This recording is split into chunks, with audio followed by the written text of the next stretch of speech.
Next up, Will Fuller. We're talking about the guy that got left behind here at as DeAndre Hopkins departed for this air raid offense. I like Will Fuller a lot for the 5 games he's going to last. You have that obvious concern there with the health here. He's only played 42 of 64 games. That's 65%. And he's been hampered for a lot of the ones he's actually been out there for. You got ACL tears. You have multiple hamstring pulls. You have shoulder and rib fractures. He probably already tore something climbing the depth chart here. But if not, if he's out there, he could be a dominant force. He already has great chemistry with Deshaun Watson when he's not dropping the ball too. Inconsistencies with health, inconsistency with on the field drops. But when out there and when playing well, he has some dangerous chemistry with Watson, one of the only receivers on that team with any type of chemistry with Deshaun Watson. Entering last year, and again, he was coming off an ACL tear, never seemed to really be himself, at least until mid-season. But entering last year, he had only 11 games with Deshaun Watson here. 19, 20, 14, 29, 25, 21, 14, 3, 5, 12.8, 23 fantasy points.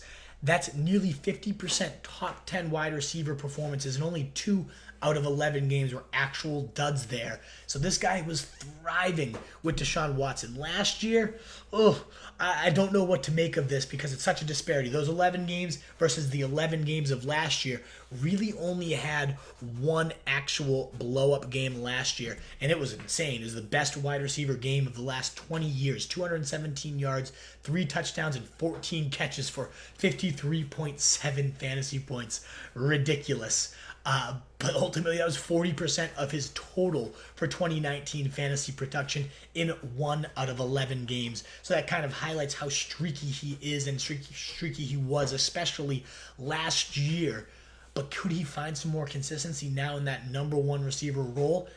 It's a double-edged sword, right? He's now going to be drawing number 1 coverage. He's going to be the number 1 focal point. They're going to definitely have safeties. So much of these big games and these blow-ups have come because he's feasting on number 2s.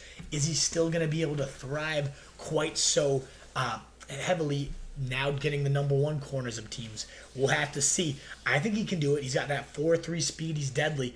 And number 2, could he actually hold up in a 150-plus target role? He's the clear number 1 here. Those DeAndre Hopkins vacated volume has to go somewhere.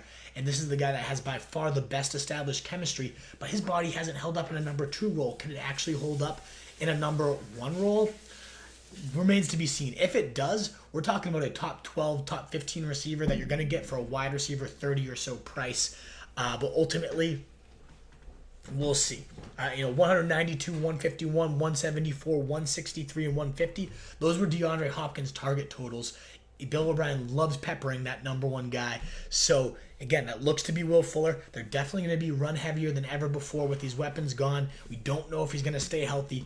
But if we get 12 or so games, we're talking about a top 15 wide receiver here that's going to come at a wide receiver 3 price. So, at minimum, you got to bump him up quite a bit in your rankings.